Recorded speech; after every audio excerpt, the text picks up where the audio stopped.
한 주간 동안 평안하셨습니까? 한 해 동안 평안하셨습니까? 예, 우리가 한 주간을 돌아보고 한 해를 돌아볼 때, 다 하나님의 은혜였구나. 하나님의 은혜가 아니고서는 여기까지 오지 못했구나라는 그런 생각을 하게 됩니다. 그래서 우리가 일평생 살면서 나의 나됨이 오직 하나님의 은혜입니다.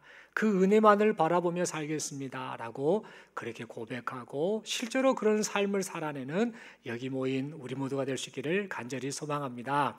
옆에 분에게 서로에게 축복하며 인사합니다. 우리의 우리됨이 오직 하나님의 은혜입니다.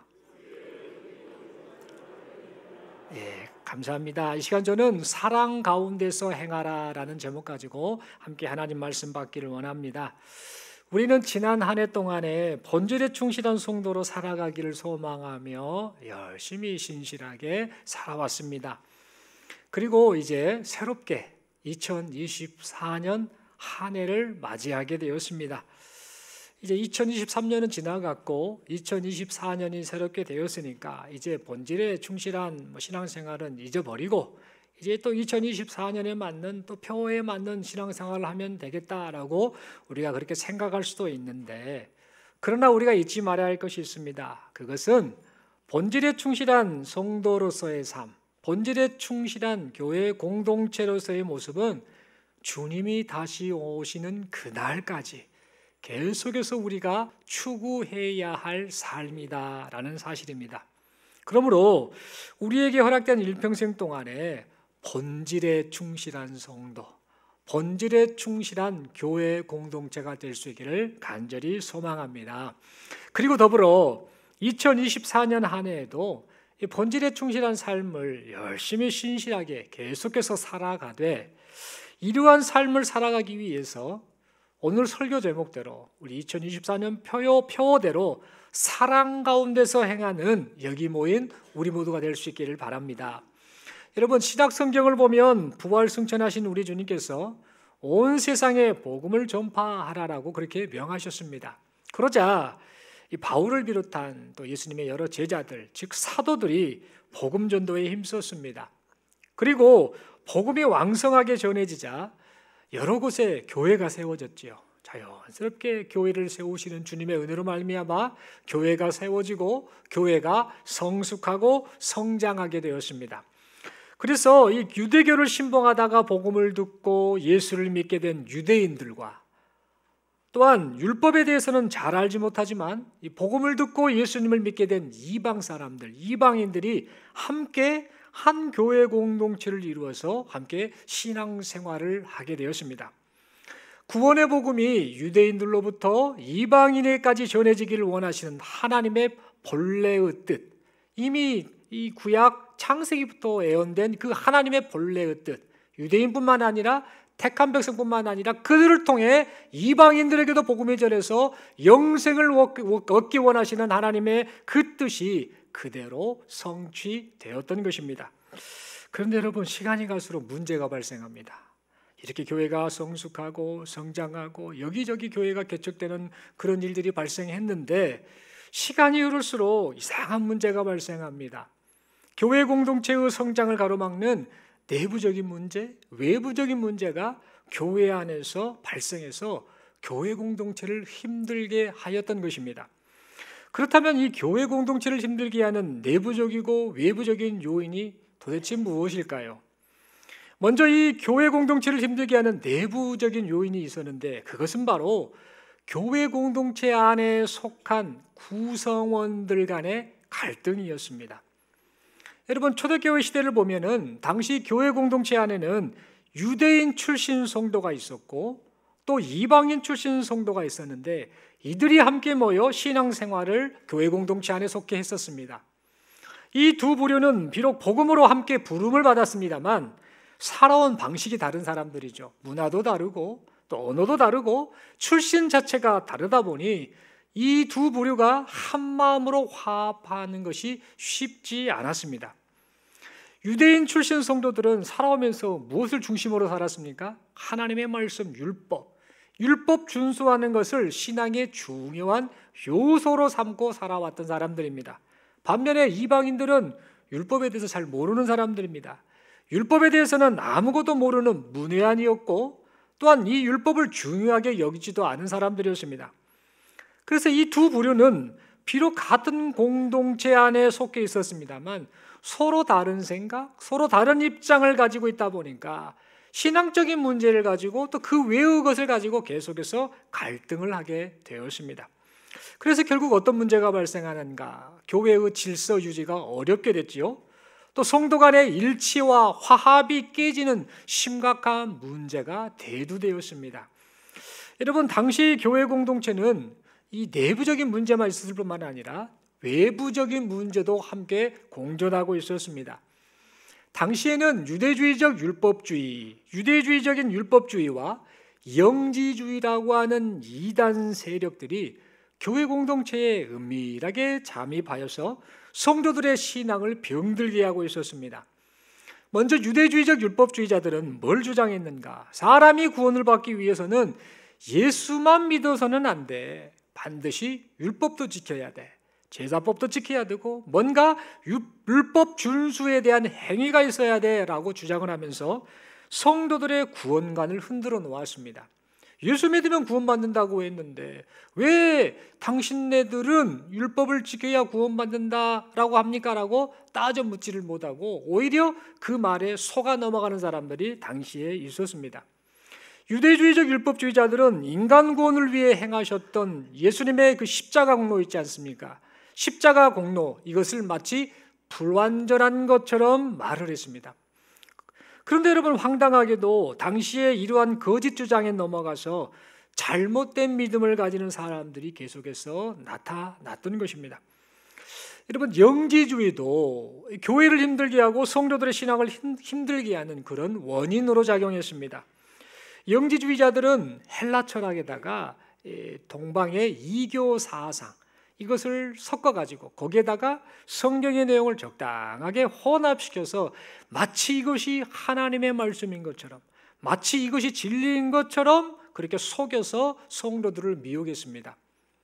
이 영지주의자들은 구원이라는 게 뭔 줄 아느냐? 구원은 신적 지식, 아주 심오한 신적 지식을 습득한 자만이 구원을 받는 것이야 라고 그렇게 잘못된 자신들의 사상 생각을 마치 바른 신앙인 것처럼 성도들에게 가르쳤습니다.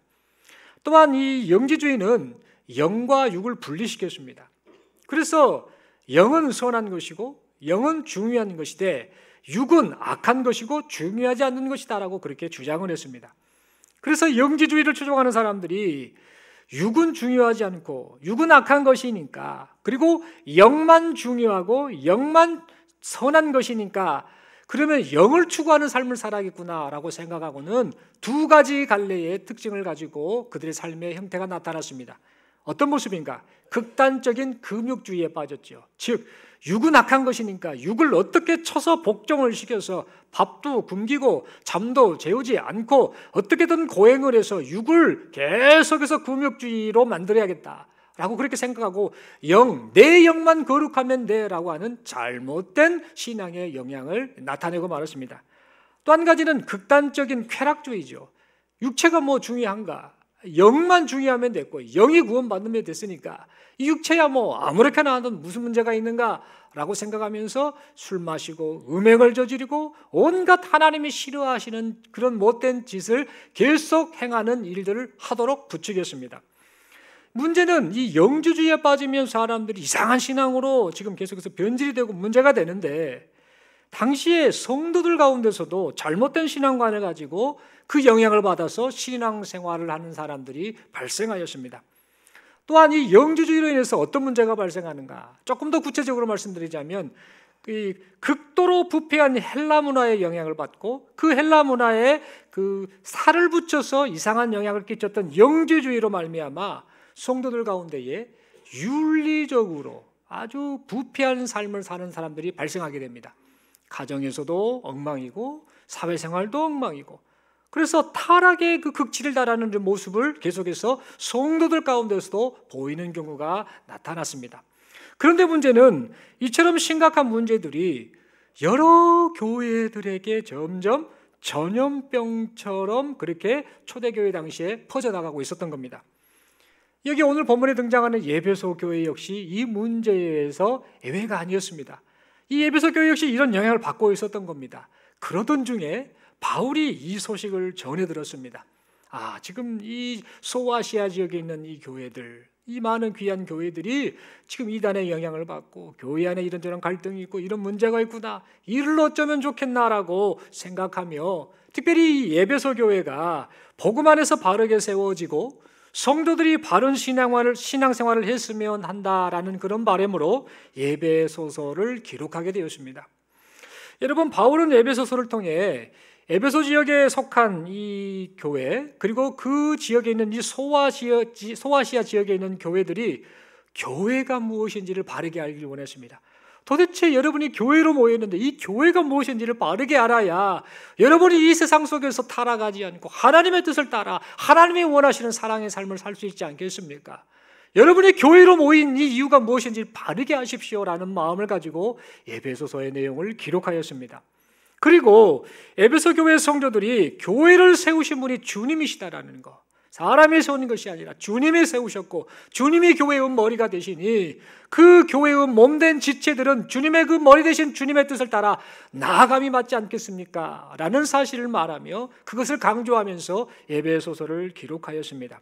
그리고 또한 주님이 교회를 세우셨는데 분명한 목적이 있다. 그냥 너희들만 그냥 예수 믿고 구원받는 것이 아니라 이 교회를 통해서 하나님의 뜻이 온 세상으로 나타나는 이 사명을 가지고 있는 존재가 바로 교회다. 이것을 위해서 우리 주님이 교회를 세우셨다라는 사실을 이 에베소서를 통해서 말씀해 주고 있습니다. 그래서 교회 공동체에 속한 유대인 출신 성도들과 이방인 출신 성도가 계속해서 들려오는 소문에 의하면 갈등하고 나뉘고 힘들어한다라고 하는데, 이제 더 이상 갈등하지 말아라, 이제 더 이상 분열하지 말아라, 제발 하나가 되라라는 그런 의미를 담아, 그 마음을 담아 에베소서에 이 내용을 기록하였습니다. 그러면서 모든 성도들이 사랑으로 하나가 되어서 교회의 머리 대신 우리 주님에게까지 자라가는 참된 성도가 되십시오라고 그렇게 간곡한 말로 그들에게 권면하였습니다. 뿐만 아니라 신앙과 삶을 병들게 하는 잘못된 헬라 사상, 그리고 거짓 이단 사상에 속아서 윤리적으로 지금 부패하는 삶을 사는데 그러지 마십시오. 하나님을 본받는 사람이 되십시오. 이제는 과거의 그 부끄러운 삶의 모습을 청산하십시오라고 그렇게 호소하였습니다. 다시 말해 예수님을 믿기 전에 죄악된 모습인 옛사람의 그 삶을 이제 청산하고 이제는 예수님 안에서 거룩함으로 지으심을 받은 새 사람이 되십시오라고 그렇게 말을 했던 겁니다. 더 나아가서 이렇게까지 말합니다. 여기에서 멈추지 말고 하나님이 기뻐하시는 삶, 적극적으로 하나님을 본받는 삶을 사십시오라고 말하였습니다. 특별히 오늘 본문에 보면 본받는 자라는 표현이 나오는데, 이 말은 헬라어로 미무스라는 단어인데, 이 본받는 자라는 뜻의 의미가 모방자라는 뜻입니다. 그러니까 본받는 자라는 것은 흉내를 잘 내는 것을 말합니다. 똑같아질 수는 없지만 어떻게든 의도를 가지고 흉내를 내라라는 말입니다. 하나님이 어떤 분이신지를 알아서 그 하나님의 그 속성을 따라 하나님을 흉내내는 그런 삶을 살아야 함이 구원받은 성도의 마땅한 모습이지 않겠느냐라고 그렇게 말을 했던 겁니다. 그러면 어떻게 본받는가? 사랑의 하나님을 본받아서 서로 친절하게 대하고 서로 불쌍히 여기고 서로 용서하는 삶을 살라고 하였던 겁니다. 그러면서 오늘 이 본문의 말씀을 통해 이러한 삶을 살 수 있는 중요한 원동력이 무엇인지를 말해주고 있습니다. 바로 오늘 1절의 말씀처럼 우리 자신이 하나님의 사랑을 받은 자녀라는 사실을 잊지 말라라고 말합니다. 그리고 2절 말씀처럼 하나님의 아드님이신 예수님께서 나를 얼마나 그토록 사랑하셨으면 자기 자신을 버려서 희생 제물까지 되셨는가라는 사실을 잊지 말라라고 말하고 있습니다. 다시 말해 하나님께서 나를 얼마나 사랑하시는가를 알면 그때야 비로소 성도가 이 세상 속에서 참된 성도답게 살 수 있다라고 말을 했던 것입니다. 사랑하는 성도 여러분, 우리는 이 말씀을 생각하면서 오늘날 성도라는 이름으로 살고 있는 우리 자신의 실제 모습이 어떠한지, 우리 자신을 좀 가만히 좀 돌아보았으면 좋겠습니다. 그리고 성도로 부름받은 우리가 모여서 교회 공동체를 이루었지 않습니까? 그래서 지금 중동교회로 모여 하나님 앞에 예배를 드리고 있는데, 이 중동교회의 모습이 과연 우리 주님이 보시기에 어떠한지 이 점을 또 곰곰이 좀 생각을 해보았으면 좋겠습니다. 여러분, 하나님께서는 뜻이 있으셔서 이 지역에 중동교회를 세우셨습니다. 우리 중동교회가 벌써 50살 먹었습니다. 50살. 나이도 많이도 먹었습니다. 저보다 2살 어립니다만 나이도 많이 먹었습니다. 중동교회가 50년의 이 기간을 거쳐서 여기까지 왔습니다. 하나님이 이 교회를 여기까지 인도하셨지요. 그렇다면 여러분, 우리가 속한 중동교회 공동체가 과연 우리 주님이 가르쳐 주신 이 복음을 따라서 복음을 바르게 믿고 복음에 바르게 순종하고 복음을 바르게 전하는 역할을 잘 수행해 왔는지 한번 생각해 보아야겠습니다. 흔히들 말을 하면 이 세상에서 이런 말을 하죠. 나이가 먹으면 나이 값을 해야 돼, 이런 말을 하지 않습니까? 그러면 50살이나 먹은 이 중동교회 공동체가 과연 그 나이를 먹으며 성숙하고 성장하는 과정을 겪었는데, 그러면 과연 그 나이 값을 하고 있는 모습인가? 아니면 나이는 먹었는데 점점 성숙과 성장을 향해 나아가고 있는데 실제 모습은 그렇지 않는 모습이다라고 한다면 이를 어찌하면 좋을까? 이런 생각을 해보게 됩니다. 또한 우리 자신과 교회 공동체가 교회 공동체 안에 은밀하게 잠입하여서 성도들의 구원관을 흔들고 거짓 사상으로 현혹시키고 있는 이런 이단들을 철저히 배격하면서 또 믿음의 바른 길, 정도를 걷고 있는지 우리 모습과 지금 중동교회 공동체의 모습을 한번 우리가 생각해 보아야겠습니다. 그리고 주님이 교회의 머리 되시고 우리 개개인이 주님의 몸된 교회의 지체임을 고백하면서 그 고백대로 실제로 지체 간에 서로 용서하고 서로 사랑하여서 화합을 이루고 있는지, 아니면 분열을 나타내는 이런 모습이 나타나고 있지는 않는지, 또한 세상을 향해 하나님의 나라를 선포하는 임무를 잘 수행하고 있는지 아니면 그렇지 아니한지 우리 개인의 모습과 교회 공동체의 모습을 우리가 한번 돌아보아야겠습니다. 뿐만 아니라 세상 사람들이 우리를 보면서 저 사람을 보면 우리와는 뭔가 다른 사람인 것 같아, 저 사람을 보면 하나님의 나라가 진짜 있는 것 같아 라는 말을 할 만큼 세상 속에서 구별된 하나님의 백성답게 죄를 멀리하고 거룩함을 추구하면서 살고 있는지 그렇지 아니한지 우리 모습을 살펴보아야겠습니다. 여러분, 오늘날 이 시대의 교회와 성도된 우리 자신을 보면은요, 어쩔 때 참 이런 생각이 듭니다. 참 부끄럽다라는 생각을 할 때가 있습니다. 오늘날 이 시대는 참된 성도를 찾아보기가 너무 어려운 것 같습니다. 시간이 가면 갈수록 경건한 하나님의 사람을 찾아보기가 참 어려운 것 같습니다. 특히 우리 교회 성도들은 자주 사용하는 표현이 있죠. 하나님의 사람이라는, 정말 마음이 막 설레고 들뜨는 이런 표현이 아닙니까? 그래, 나는 하나님의 사람이지, 당신은 하나님의 사람입니다, 우리는 하나님의 사람입니다, 이렇게 우리가 자주 사용하는 표현인데, 이상하게도 시간이 가면 갈수록 경건한 하나님의 사람을 찾아보기가 참 어렵지 않은가, 이런 생각을 해보게 됩니다. 어떤 사람들이 종교가 뭐예요? 라고 이렇게 물어보면 저요? 저 종교요? 기독교인데요? 라고 자신 있게 대답하는 사람은 많지만 세상 사람들과 구별된 참된 기독교인으로 사는 사람들은 그리 많지 않은 것 같다라는 그런 불안한 마음을 우리는 갖게 됩니다. 세상 사람들과 똑같이 음행을 저지르고 세상 사람들과 똑같이 온갖 더러운 것들을 추구하고 세상 사람들과 똑같이 탐욕을 추구하면서도 기독교인이라는 이름표만 붙이고 살아가는 사람들이 많지는 않는가? 혹시 그 부류 안에 내가 속해 있지는 않는가라는 그런 두려운 마음까지 가져보게 됩니다. 여러분, 우리 주님께서는 에베소서 4장 22, 23, 24절의 말씀대로 너희는 유혹의 욕심을 따라 썩어져가는 구습을 따르는 옛사람을 벗어버리고 오직 너희의 심령이 새롭게 되어 하나님을 따라 의와 진리의 거룩함으로 지으심을 받은 새 사람을 입으라라고 말씀을 하시는데, 여전히 옛사람을 벗어버리지 않은 채 스스로 새 사람이 되었다라고 착각을 하며 사는 자칭 기독교인들이 많지는 않는가? 이 시대가 그런 시대는 아닌가라는 그런 생각을 해보게 됩니다. 그러면서도 아무런 문제의식 없이 나는 천국 갈 거야 라는 막연한 자기 확신을 가지고 살아가는 사람들이 너무나 많지 않나, 이런 생각까지 해보게 됩니다. 여러분, 참된 성도를 찾는 것도 참 어려운 이런 시대가 되어버렸습니다만, 사실 건강한 교회를 찾는 것도 갈수록 어려워지고 있는 것 같습니다.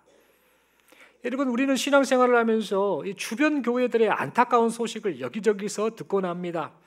교회 공동체에 속한 성도들이 다 자기가 잘났다고, 자기 생각이 옳다고 해가지고 각기 자기 주장을 지나치게 내세워서 갈등을 하다가 결국에는 교회 공동체가 분열되고 말았다라는 소식을요 참 많이 듣습니다. 작년에도 제가 여러 군데서 들었습니다.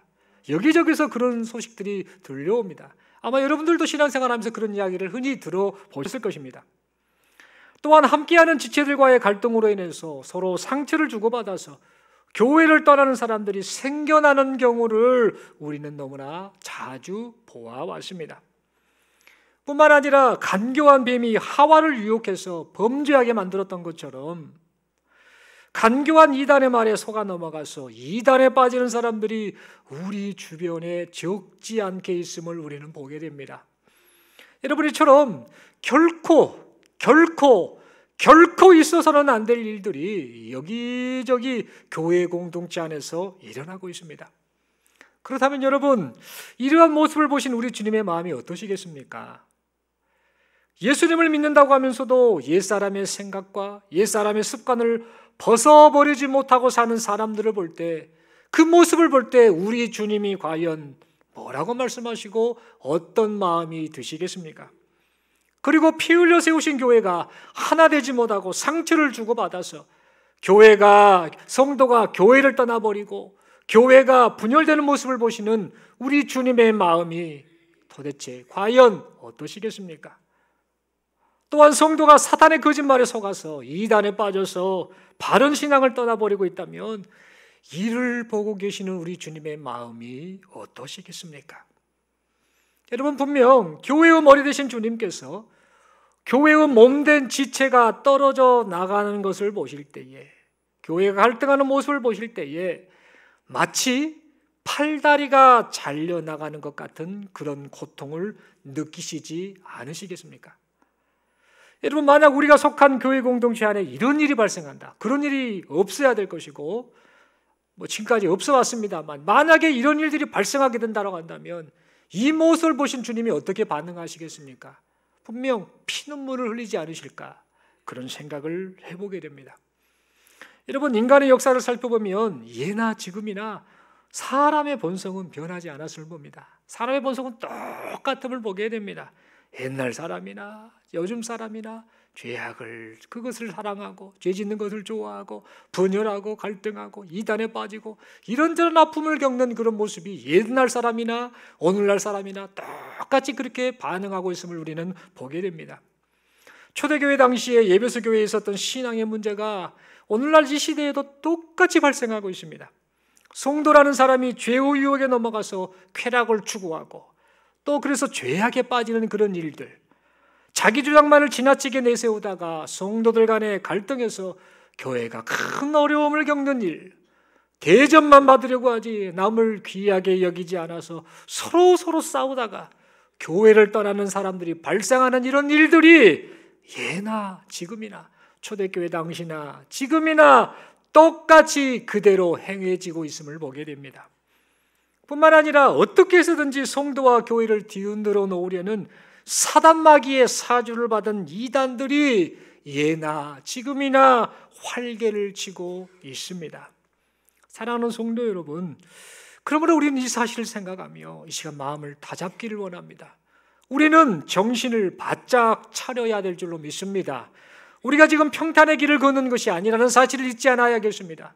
내가 지금 걷고 있는 이 인생의 길, 믿음의 이 길이 사실은 평탄한 길을 걷는 것이 아니라 살얼음판을 걷고 있다라는 생각을 가지고 정신을 바짝 차리며 우리 주님을 바라보면서 믿음의 경주를 다하는 우리 모두가 되어야겠습니다. 그리고 이러한 마음을 가지고 2024년 새롭게 시작된 이 한 해를 보냈으면 합니다. 사랑 가운데서 행하라 라는 이 표어를 마음에 새기고 우리 주님 보시기에 참된 성도, 우리 주님 보시기에 건강한 교회 공동체로 살아가는 우리 모두가 될 수 있기를 바랍니다. 여러분, 그렇다면 사랑 가운데서 행하는 삶이란 어떤 삶일까요? 사랑 가운데서 행하라 라고 말씀을 하는데 사랑 가운데서 행하는 삶이란 도대체 무엇일까요? 여러분, 사랑 가운데서 행하는 삶은 먼저는 하나님께 사랑을 받는 삶입니다. 그리고 하나님을 사랑하는 삶입니다. 더 나아가서 하나님께 받은 그 사랑을 이웃에게 전하며 사는 삶입니다. 여러분, 이 세 가지의 내용을 생각하면서 우리가 기억하고 또 마음에 새길 수 있는 사실은 뭐냐? 성도가 사랑 가운데서 행하는 삶을 살기 위해서는요, 가장 우선적으로 하나님께서 주시는 사랑을 충만하게 받아야 한다라는 사실입니다. 그래서 나를 얼마나 사랑하셨으면 하나님의 아드님이신 예수님까지 하나님께서 희생시키셨을까를 생각하며 그 사랑의 깊이와 너비를 깊이 있게 깨닫고 그 사랑에 푹 잠기시는 여기 모인 우리 모두가 될 수 있기를 바랍니다. 여러분, 성도가 하나님을 사랑한다고 하면서 인생을 아무렇게나 살고 죄를 짓고 세상 사람들과 구별되지 못하고 또한 이웃을 사랑하지도 용서하지도 않는 그런 모습이 나타난다고 한다면 여러분, 그 이유가 무엇이라고 생각하십니까? 그거야 죄 짓는 유혹이 너무 강해서 그렇지요. 그거야 쪼나마가 미운 짓거리를 하니까 내가 용서가 안 됐지요. 나도 감정이 있고 나도 뭐 이런 느낌이 있으니까 그런 거 아닙니까? 사랑이 안 되는데요 어찌 겁니까? 라고 이런저런 핑계를 대면서 말을 하게 살 수도 있겠습니다. 그러나 여러분, 이 핑계 저 핑계가 이유가 아니라요, 사실은 근본적인 이유가 있습니다. 성도가 용서하지도 사랑하지도 또 거룩한 하나님의 백성으로 살아내지 못하는 그 이유는요, 사실 하나님이 나를 얼마나 사랑하셨는가, 하나님이 나를 왜 그토록 이처럼 사랑하셨는가를 온전히 제대로 깨닫지 못하기 때문에 성도가 하나님 보시기에 이런 부끄러운 모습으로 반응하게 된다는 겁니다. 여러분, 그 사랑을 깨달으면 우리의 생각이, 우리의 삶의 태도가 바뀌지 않을 수가 없습니다. 하나님께서 베푸신 그 사랑을 깨달으면 하나님을 사랑하게 되고 하나님께서 원하시는 삶인 이웃을 사랑하고 이웃을 용서하는 삶을 살게 되는 것입니다. 사랑하는 성도 여러분, 그러므로 이 시간 우리 모두에게 하나님께서 나를 얼마나 사랑하셨는지를 깊이 있게 깨닫는 은혜가 이 시간 임하기를 소망합니다. 그 사랑의 깊이와 그 사랑의 너비를 깨닫고 그 사랑으로 말미암아 가슴이 저미는 감격과 감사가 넘쳐나는 여기 모인 우리 모두가 될 수 있기를 바랍니다.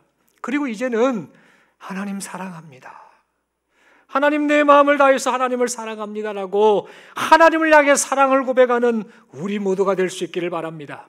그리고 하나님을 향한 사랑 고백이 예배를 사모하는 삶으로 이어지기를 바랍니다. 여러분, 사랑하는 사람이 생겼을 때 여러분은 어떻게 행동하셨습니까? 다 결혼하셨지 않습니까?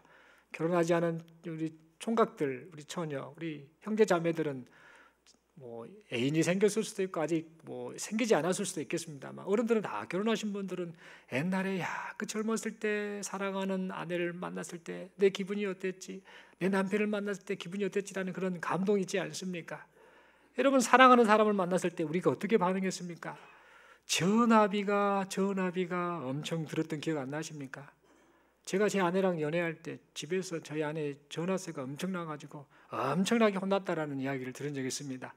전화를 하고 끊어도 또 듣고 싶고 또 듣고 싶고, 그런 것이 바로 사랑 때문이 아니겠습니까?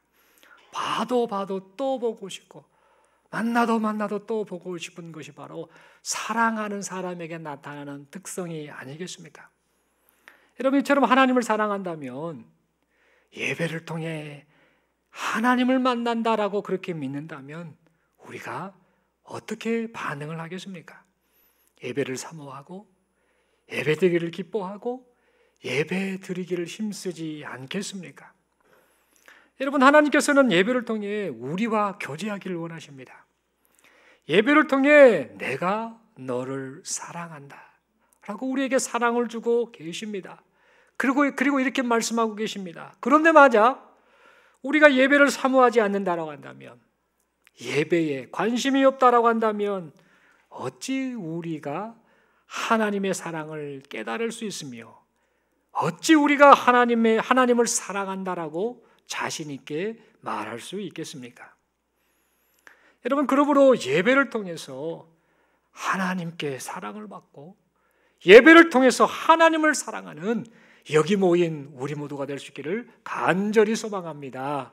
뿐만 아니라 하나님을 향한 사랑 고백이 하나님의 형상을 따라 지음받은 우리의 이웃을 향해 사랑과 용서로 나타날 수 있기를 간절히 소망합니다. 여러분, 요한복음 21장에 보면 우리 예수님께서 베드로를 찾아오신 장면이 나옵니다. 여러분, 베드로가 어떤 사람입니까? 예수님의 수제자입니다. 그렇게 열정적으로 주님을 사랑했던 사람입니다. 다 주님을 부인하고 배신한다 할지라도 저는 주님 절대 부인 안 할 겁니다. 제 마음 아시지 않습니까? 제가 진짜 주님 사랑한다니까요 라고 하면서 그렇게 큰 소리 쳤던 베드로가 예수님이 잡혀가시던 날 밤에 예수님을 3번씩이나 부인합니다.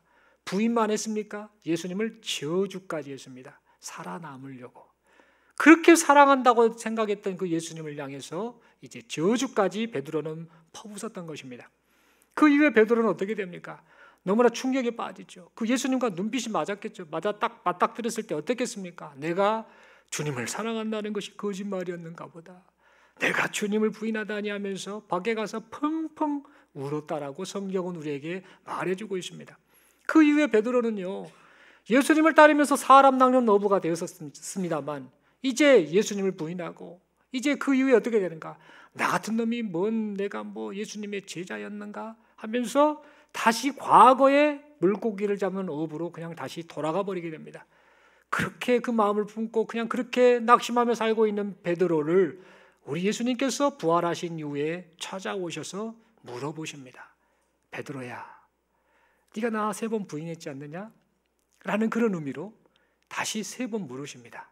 베드로야, 네가 나를 사랑하느냐? 네가 이 사람들보다 나를 더 사랑하느냐? 네가 진짜 나를 더 사랑하느냐? 라고 그렇게 물으셨고 그 물으심 앞에 베드로가 사랑합니다 주님 고백했다가 이제 감히 그 말 자체도 할 수 없을 만큼 자기 자신의 연약함을 알기 때문에 그러고 있었습니다. 그때 우리 주님께서 뭐라고 하십니까?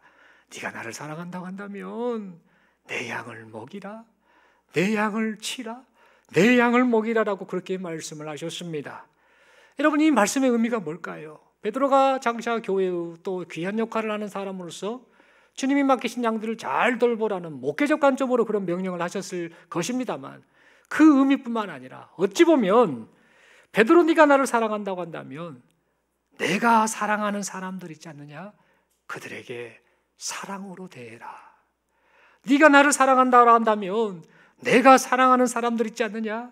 그들을 사랑하고 그들을 용서하라라는 의미로 하신 말씀인 줄로 믿습니다. 여러분, 우리 주님께서는요, 하나님을 향한 사랑 고백이 이웃을 향한 사랑 실천으로 나타나기를 원하셨던 것입니다. 사랑하는 성도 여러분, 그러므로 하나님께 사랑을 받고 하나님을 사랑하며 그 사랑을 이웃에게 전하는, 즉 사랑 가운데서 행하는 그런 2024년 한 해를 보내시는 우리 모두가 되기를 바랍니다. 그리하여서 이런 우리를 보시고, 우리 하나님께서 이런 우리를 보시고 네가 참으로 나를 본받는 자구나, 네가 참으로 사랑 가운데서 행하는 사람이구나 라고 우리를 보시고 감탄하시고 칭찬하시는 그런 복된 인생을 살아가는 여기 모인 우리 모두가 될 수 있기를 바랍니다. 또한 하나님을 본받는 삶을 살아가는 우리, 그리고 이렇게 모인 우리가 이 교회 공동체를 이루었는데 우리와 이 교회 공동체를 통하여서 우리의 이웃들이 주님을 만나고 우리 주님으로 말미암아 영원한 생명과 행복을 누리는 그런 일들이 계속해서 나타날 수 있기를 간절히 소망합니다. 우리 하나님께서 지금도 이 일을 계속해서 이루어 가고 계심을 믿습니다. 마지막으로 서로에게 이렇게 인사하겠습니다. 사랑 가운데서 행하며 삽시다. 한 번 더 인사합니다. 2024년에는 하나님께 사랑받고 삽시다. 한 번 더 인사합니다. 2024년에는 하나님을 사랑하며 삽시다. 마지막으로 한 번 더 인사하겠습니다. 2024년에는 그 사랑을 이웃에게 전합시다. 다시 한번 서로 웃으라고 한번 이렇게 축복하며 서로 웃으시라고 말합니다. 말로만 그러지 맙시다. 아멘이시죠? 여러분, 그 신앙생활을 하면서 보면은요, 교회에 막 이런 문제가 발생하고 성도가 병이 들고 이단에 빠지고 또 막 서로 갈등하고 싸우고 분열되고 다 보면은요, 근본 핵심이 뭐냐면요, 하나님의 사랑을 충만하게 경험하지 못해서 발생된 문제들입니다. 그러니까 뭐 이것저것 하려고 하지 마시고 은혜 받으면 됩니다. 하나님이 나를 얼마나 사랑하셨는가를 다 깨달아 버리면은요, 하나님을 사랑하게 됩니다. 그리고 하나님이 기뻐하시는 모습인 이웃사랑으로 자연스럽게 나타나고, 그런 사람들이 모이다 보니까 잘못된 생각을 가졌던 사람들이 이거 잘못됐구나라고 깨닫고 교회 공동체가 건강한 모습으로 자라가게 된다는 겁니다. 그 모든 것의 출발이 누구에게서부터 비롯되느냐? 나 자신. 내가 하나님의 사랑을 충만하게 경험하면 됩니다. 그러므로 예배를 사모하고 또 하나님 주신 은혜를 충만하게 경험하면서 이제는 하나님 사랑합니다. 그리고 그 사랑을 전하며 살겠습니다. 이렇게 고백하는 2024년 한 해, 그리고 우리의 일평생이 될 수 있기를 간절히 소망합니다. 기도드리겠습니다. 하나님 아버지 말씀 받았습니다. 2024년 그리고 우리의 일평생 동안 사랑 가운데서 행하는 우리의 삶이 되게 하옵소서. 이를 위해서 하나님께 사랑받고 하나님을 사랑하며 그 사랑을 이웃에게 전하는 그런 하나님 보시기에 참된 성도, 신실한 성도, 건강한 교회 공동체가 되게 하여 주시옵소서. 이렇게 살아갈 수 있도록 인도하시고 은혜 베푸심을 믿습니다. 우리 주님 예수님 이름으로 기도드리옵나이다. 아멘.